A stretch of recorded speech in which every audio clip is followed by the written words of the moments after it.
Άλλης γράφει και τώρα θέλω να... Μη μιλάς, έτσι. Γράφω. Πάμε. Ναι, θα κάνουμε 2-3 σχέδια, έτσι. Γράφω εγώ συνέχεια. Γράφω. 3, 2, 1, πήγαμε. Πάμε. Ανακοινώνουμε θέσεις εργασίας για ολόκληρη...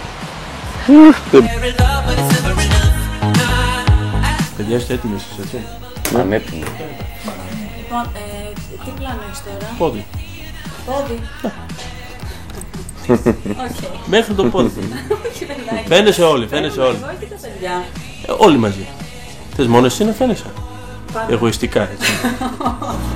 Λοιπόν, έλα πάμε τώρα, θα πω. Θα σου κάνω ένα μόνο, μετά άμα θες να κάνω διπλό, κάνουμε διπλό. Σταμάτα το κάτω, πάμε. Νομίζω ότι ακούστηκαν πάρα πολύ χρήσιμα πράγματα για τους τηλεθεατές που μας βλέπουν, ούτως ώστε να διαλέζουν... Είναι να διαλέζουν. Χριστίνα μου, νομίζω πως... όχι, Τώρα θα το πεις, όταν θα πω εγώ θα πεις. Εντάξει. Ναι. Οκ. 3, 2... Ζούμε σε μία από τις πιο ηλιόλουστες χώρες του κόσμου. Θέλαμε, πριν συζητήσουμε για αυτό το καλοκαίρι, στην τελευταία μας εκπομπή, να παρουσιάσουμε σε όλους εσάς ένα θέμα που μας ενδιαφέρει και σας ενδιαφέρει πολύ. Και θέλουμε να το κάνουμε με μεγάλη προσοχή αυτό το θέμα.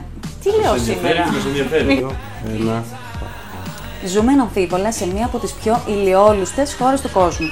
Το ελληνικό καλοκαίρι, άλλωστε, είναι κάτι... Όχι, πάμε πάλι. Μισό. Γράφω.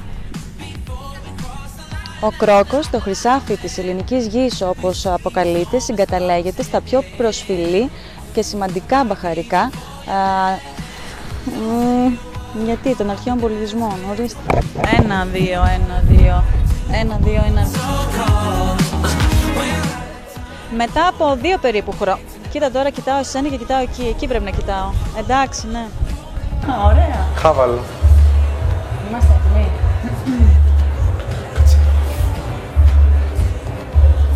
Κυριάκο, θέλεις να δείξεις μόνο εμένα αρχικά και μετά να... Δεν σε βλέπω, όχι είπες. Έτσι, είδες, συνεννοούμαστε όλοι με τους συνεργάτες μας, απλά. Ωραία. Όχι. Μπράβο, Κυριάκο. Όχι, εντάξει. Δεν θα μου κρασί, παιδιά, sorry. Ξανά από την αρχή. Ναι, λίγο, θα χρειαστεί. Όχι μόνο. Πάμε. 3, 2, 1, πήγα. Έχουμε και ένα δώρο για τη στιγμή. Εντάξει, κάτσε εκεί που είσαι. Κριστίνα! Πάμε, Κριστίνα!